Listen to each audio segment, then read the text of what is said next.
psychology are the front liner of इस वैश्विक आपदा में फ्रंट लाइन में साइकोलॉजी वालों को ही, बिकॉज के हमारे पास अभी कोई दवा नहीं है, हमारे पास अभी कोई दवा नहीं है, एंटीडोट नहीं है, किसी प्रकार का वैक्सीन नहीं है। और जो मेडिकल से जुड़े लोग हैं, जो डॉक्टर्स हैं, नर्सेज हैं, उन सबों को भी अभी बहुत परेशानी है कि how to deal with this world wide disaster. पूरी दुनिया लॉकडाउन में है और इसके साथ कैसे जुड़े। डॉक्टर्स को भी काउंसलिंग की ज़रूरत है, उन्हें भी मोटिवेशंस की ज़रूरत है। So thanks to Alan Mishra management college के सबसे पहले मैंने अभी बहुत सारे वेबिनार्स अटेंड किए हैं, वहाँ साइकोलॉजी वालों की जगह बहुत, साइकोलॉजी ने जो अपना किया वो तो अलग बात है, लेकिन किसी अदर फील्ड वालों ने साइकोलॉजी को जोड़ा, ये बहुत बड़ी बात है और मैं इस चीज़ के लिए बहुत आभारी हूँ। तो मैं अपनी बात यहाँ से कहना चाह रही हूँ कि जो आपका आईटी का जो है, ये आपका direct benefit transfer DBT, a boon of IT for social welfare during covid lockdown, तो इसके लिए बहुत सारे काम हुए आईटी के जो यूज़फुलनेस है, जो उसका यूटिलिटी है हम लोग कर रहे हैं, ये बहुत बड़े पैमाने पर। आज हम इस वेबिनार से आपसे जुड़े हुए हैं, ये भी आईटी का ही एक बहुत बड़ा सबूत है कि इससे हम बहुत सारे फ़ायदे उठा सकते हैं और उठा रहे हैं। जब से ये लॉकडाउन हुआ है, मैंने 17 अगस्त को अपना पहला video, motivational video for the older people, how to take care of aging people in this कोविड-19 इस वैश्विक आपदा में आप कैसे करें, तो इसके लिए मैंने किया।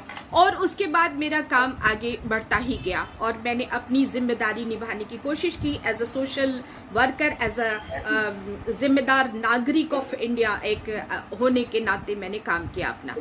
और इसमें बहुत सारी चीज़ें मैंने देखी कि आईटी के द्वारा जो भी ट्रांसफर्स हुए हैं पैसे के, वो बहुत बड़े पैमाने पर हुए।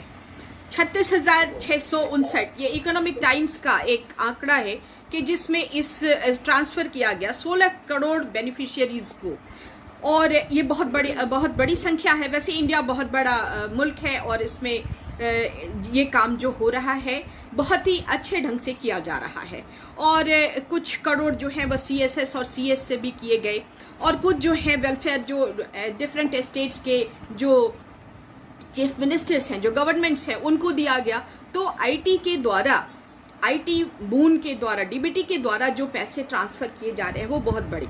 और भी बहुत सारे ऐप्स हैं, जैसे पेटीएम है, यूपीआई है, भीम यूपीआई है, इन सारे के द्वारा बहुत सारे पैसे मैंने खुद इस एक सोशल रिस्पॉन्सिबिलिटी समझकर लोगों को, गरीब लोगों को दुकानों से पैक्ट करके और दुकानों के साथ अपना संबंध बना करके कि आप गरीबों को मैं भेज रही हूँ, आप उनको सामान दीजिए, मैं आईटी के Paytm and UPI and net banking से पैसे आपको ट्रांसफ़र कर, और मैंने बहुत सारे पैसे ट्रांसफ़र किए। तो ये जो बून ऑफ आईटी है, इस लॉकडाउन में इसका बहुत ज़्यादा इस्तेमाल किया गया और बहुत परफेक्टली किया गया। और हमने जो हम अपने आप को स्टूडेंट ऑफ साइकोलॉजी या शिक्षाविद या आचार्य जो भी कहें, इसके द्वारा स्टूडेंट से जुड़े रहने का काम हमने किया है और बहुत बड़े पैमाने पर किया है।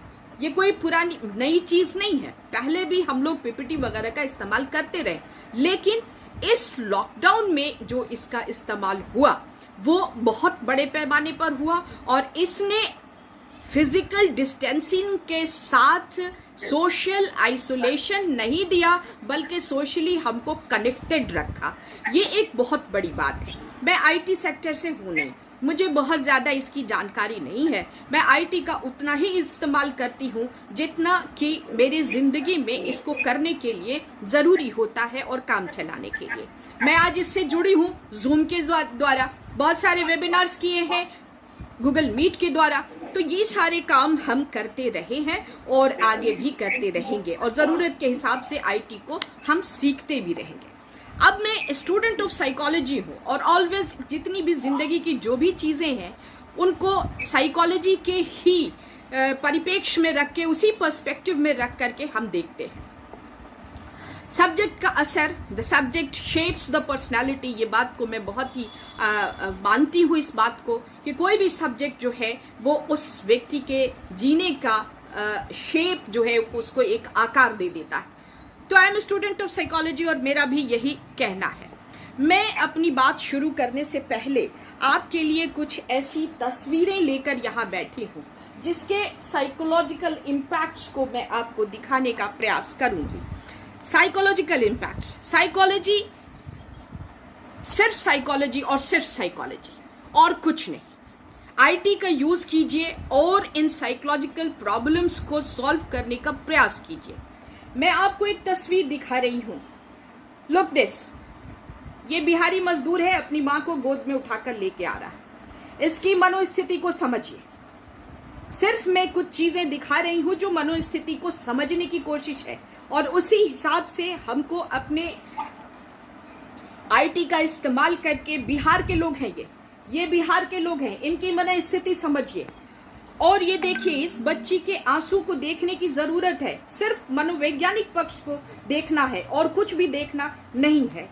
और आप देखिए, ये महिला चलते चलते इसके पैर का क्या हाल हो गया और किस तरह से ये तकलीफ उठा रही है फिजिकली एंड मेंटली, और इट टॉर्चर्स अस, हमें परेशान करता है। इस आदमी को देखिए, भूख एक फिजिकल नीड है। हम भगवान को खुश करने या अपने रोजा रखने और व्रत करने के क्रम में हम इस भूख को, लेकिन भूख एक बायोलॉजिकल नीड है और किस तरह से नाले का खाना ये व्यक्ति खा रहा है। और ये व्यक्ति जो है वो मर गई, इसकी बीवी इसके गोद में। ये सारी चीजें हमें, how dishearten this people is, ये कैसा लाचार महसूस कर रहा है। इन तस्वीरों को दिखाने का सिर्फ एक मकसद है कि आप इन तस्वीरों को देख के इनमें होने वाले साइकोलॉजिकल प्रॉब्लम्स को, मेंटल हेल्थ के बारे में, मेंटल डिटोरिएशन के बारे में सोचने की जरूरत है।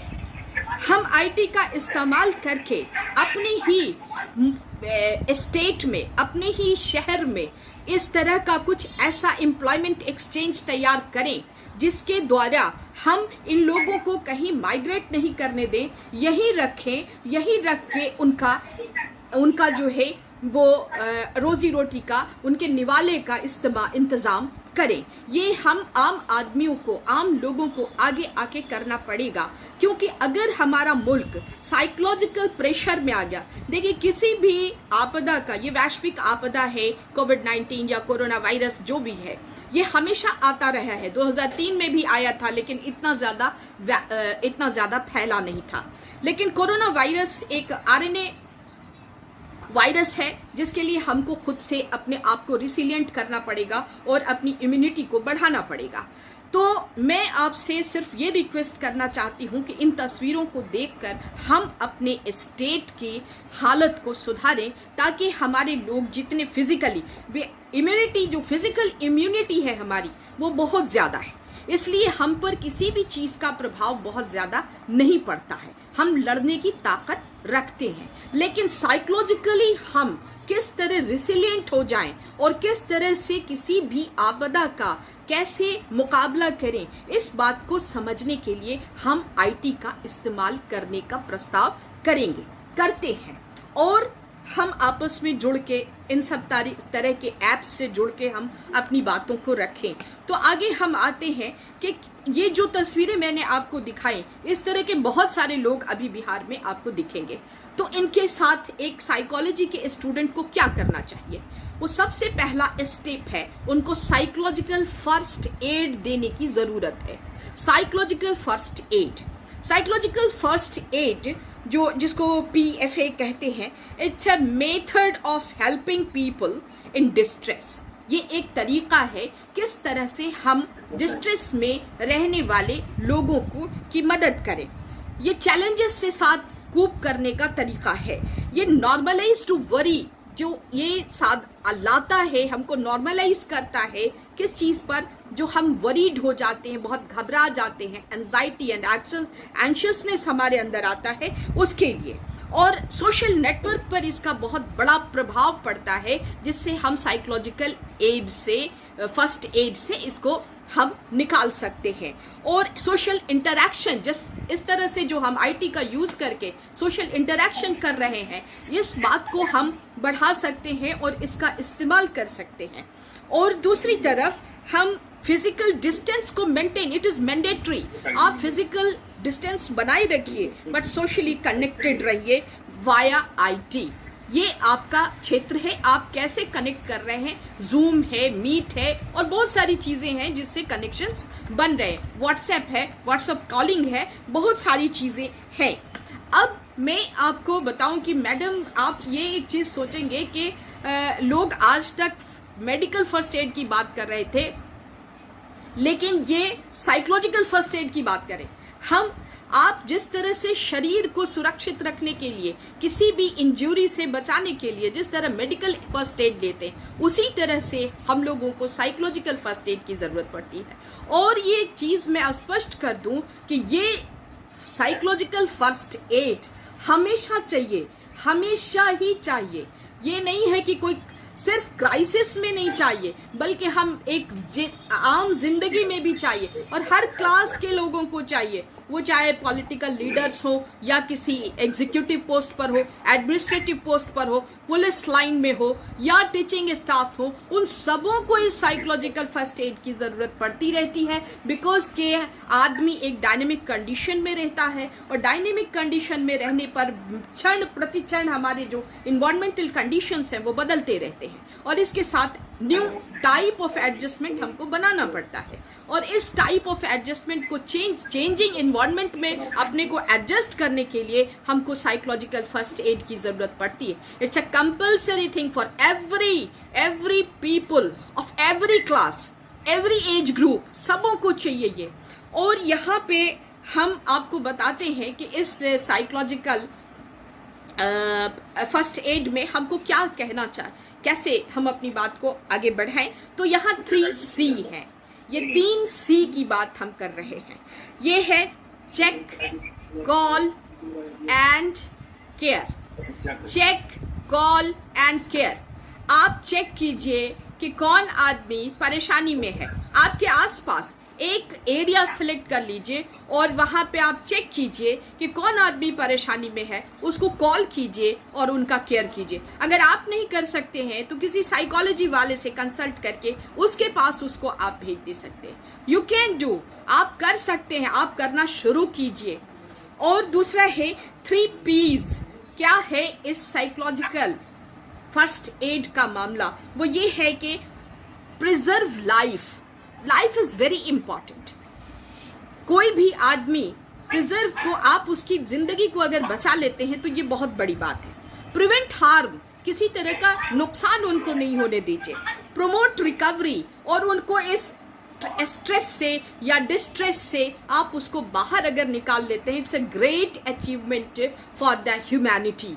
ये आप कर सकते हैं। 5 कंपोनेंट्स हैं इसके, जो हम फर्स्ट साइकोलॉजिकल एड हम जब देते हैं तो इसके 5 कंपोनेंट्स को हम लेके चलते हैं। पहला कंपोनेंट है कि उस आदमी से जब आप कनेक्टेडनेस आप अपना लाइए तो उनको आप सेंस ऑफ सिक्योरिटी देने की कोशिश कीजिए। Sense of security, sense of safety, create काम, उनको बहुत शांत करने की जरूरत है। साइकोलॉजी वाले किसी भी प्रकार का ऑपरेशन एंड मेडिसिन का इस्तेमाल नहीं करते, बिल्कुल भी नहीं करते। सिर्फ ये भाषा है, इस भाषा में सही शब्दों का इस्तेमाल करके और उनको आप परेशानी से बाहर निकाल सकते हैं। It's a very great work और आप ऐसा करते भी हैं अपने घर में अपने बच्चों के साथ। लेकिन अभी हम लोग, हमारी पूरी कम्युनिटी इस परेशानी में पड़ी हुई है, इसलिए आप इस वर्क को कम्युनिटी लेवल पर कीजिए। उसके बाद से उनका सेल्फ कलेक्टिव इफिकेसी को बढ़ाइए, उन लोगों का जो इस डिस्ट्रेस में पड़े हुए हैं। क्रिएट कनेक्शन, उनके साथ कनेक्टेडनेस बढ़ाइए। कनेक्शन को जब तक हम लोग, ठीक है, सोशल फिजिकल डिस्टेंसिंग मेंटेन करेंगे, लेकिन सोशली हमको कनेक्टेड रहना चाहिए। व्हाट्सएप से, कॉल से, ग्रुप बना के, किसी भी तरह से, जूम से, मीट से, जो सब आपके आईटी का के सारे एप्स हैं उनके द्वारा, एंड क्रिएट होप, और उनके अंदर उम्मीद जगाने की कोशिश आप कीजिए। एंड आई थिंक मैं ऐसा करती हूँ और मैं इसमें सक्सेसफुल भी हूँ।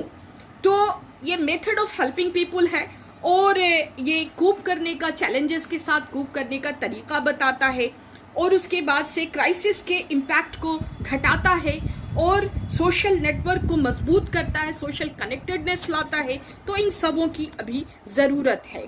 और उसके बाद हम अब ये चीज़ कहेंगे कि जिस तरह से हम खाना खा के, अच्छी डाइट लेके किसी के साथ अपनी बॉडी की इम्यूनिटी को बढ़ाते हैं, उसी तरह से हम अगर कोशिश करें तो हम अपने माइंड के इम्यूनिटी को भी बढ़ा सकते हैं। इसको हम साइकोलॉजिकल रेसिलियंस कहते हैं। और ये हर एज, चाहे वो बच्चा हो, एडल्ट हो, एडोलेसेंट हो, एडल्ट हो, लेटर एडल्ट हो, या ओल्डर पीपल हो, एजिंग पीपल हो, आप किसी के भी साथ साइकोलॉजिकल रेसिलियंस बढ़ाने की बात कीजिए। ये प्रतिरोधक क्षमता जो मानसिक स्तर पर, इमोशनल स्तर पर और मनोवैज्ञानिक स्तर पे हमको बढ़ानी है, उसका भी कुछ हम बूस्ट योर रेसिलियंस की बात करेंगे। तो भी हम इसकी जब बात करते हैं तो इसमें कुछ पॉइंट्स हैं जिसको हम आपसे शेयर करने की कोशिश करेंगे। मेक कनेक्शन, सबसे बड़ी बात है कि कनेक्शन करें। ये आईटी हमारे बीच बहुत दिनों से था, लेकिन इस कोविड-19 में इसका बहुत बड़े पैमाने पर हमने इस्तेमाल किया और कनेक्टेड रहे। जैसे अभी कनेक्टेड, इसके द्वारा कनेक्टेड हैं बहुत सारे लोग जो मुझे जानते भी नहीं है, उनके साथ मेरे संबंध जुड़ रहे हैं, तो ये कनेक्टेड है। और किसी भी क्राइसिस को ऐसा मत समझिए कि ये दुर्गम है, ये नो वे, ऐसा नहीं कि इससे हम निकल नहीं सकते। वी विल वन, हम लोग बैटल को जीतेंगे। ये चीज होप अपने अंदर रखिए। हम जीतते रहे हैं और आगे भी जीतेंगे। 1918 में भी एक बहुत बड़ी आपदा आई थी जिसको इन्फ्लुएंजा कहते हैं। तब तो मेडिकल साइंस भी इतना डेवलप नहीं था, तब हमारे पास आईटी भी नहीं था, और तब हिंदुस्तान में आईटी 1968 में एस्टैब्लिश हुआ, और बहुत कम लोगों के पास इसका एक्सेस था। लेकिन आज तो हम सब कुछ कर सकते हैं। तो फिर इसमें पॉजिटिविटी लाने की जरूरत है। We can overcome from this crisis कोविड-19 वाया द आईटी सेक्टर। हम लोग कर सकते हैं और एक्सेप्ट द चैलेंजेस। जो भी हमारे ऊपर चैलेंजेस आए हैं उनको एक्सेप्ट कीजिए, and apart challenges in the part of living. हमारे जिंदगी में जो चेंजेस आए हैं, हम घर में बंद हैं, लॉकडाउन है। आप सोचिए, इंसान जो आज़ाद रहने के लिए बहुत बेचैन रहता है, और आज़ादी का सिर्फ एक मेंटल पर्सपेक्टिव, हम अगर परिपेक्ष ले लें मानसिक रूप पर ही, तो हम विचलित हो जाते हैं। लेकिन हम शारीरिक और मानसिक रूप से बंद कर दिए गए हैं घर के अंदर। तो ये भी लॉकडाउन भी एक बहुत बड़ा हमारा नेगेटिव एस्पेक्ट क्रिएट कर रहा है। Move toward your good. आपके लिए जो अच्छा है उसकी तरफ आप आगे बढ़ें। Take decisive actions. जो भी एक्शंस हैं उनको डिसीजन लेने की कैपेसिटी अपने अंदर बढ़ाइए। Look for opportunities for self इफिकेट डिस्कवरी। अपने आप को ढूंढिए, आप क्या कर सकते हैं, एंड क्रिएटिविटी लाइए। ये सारी चीजें लानी ही होगी। This is the requirement of the time, and हम लोग इसको कर रहे हैं और आगे भी करने के लिए हम प्रण लेंगे। आप नर्चर कीजिए पॉजिटिविटी को, हर चीज को। हम लोग, ये एक ह्यूमन टेंडेंसी है कि जब भी कोई घटना घटती है हम बहुत ज्यादा नेगेटिव हो जाते हैं। तो नेगेटिविटी को आप अपने आप से अलग कीजिए। मेरा ये प्रस्ताव है, आपसे रिक्वेस्ट है। और कीप थिंग्स इन पर्सपेक्टिव। उसी परिपेक्ष में देखिए जिस परिपेक्ष में आपका देखना चाहिए, जो एप्रोप्रिएट है। और मेंटेन द होपफुल आउटलुक। आप उम्मीद से पुरउम्मीद रहिए। उम्मीद छोड़ने से बहुत परेशानी बढ़ेगी।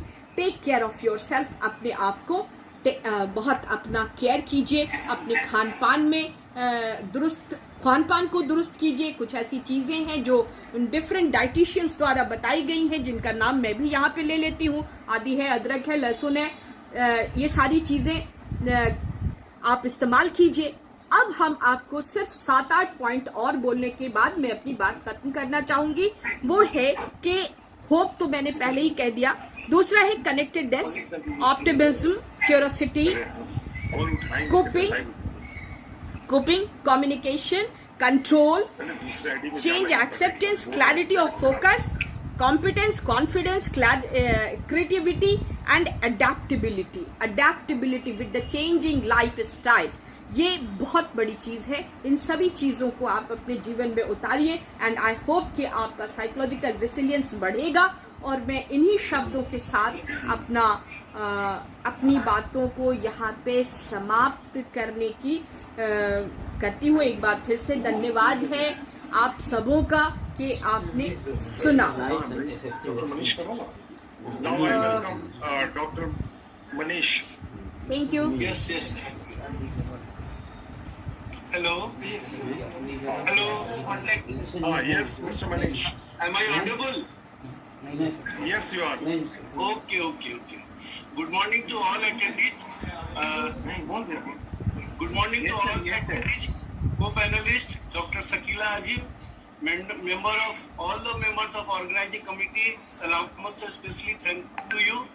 And और जब भी मेरा समय खत्म होने को आए तो आप एक बार हाथ हिला देना, क्योंकि आप जूम में हो और शायद जूम की कुछ लिमिटेशंस है ना, तो मैं जल्दी में अपनी बात खत्म करूंगा। भाई sir, Radheshyam sir, Saket Jha sir, Sandeep sir, and all the authorities of LNLPM, I am grateful to IB Lal sir, especially because he had contacted me and he is the person who found me in remote of Madhya Pradesh, though I am living in Bhopal. ज्यादातर बातें psychology की madam ने rightly that तुम satisfied हो ना psychology, but this is very true that the psychology is the core issue during this type of pandemic when we need the psychological treatment to everyone who has got affected due to this COVID. Madam ने बहुत बातें की और हमारा काम हल्का ही कर दिया एक तरह से, because of shortage of time I am not going to elaborate the things, and we know that the socio-economic growth, poverty elimination, overall development is the main objective of the government of India. Meet these objectives, number of schemes and programs have been introduced.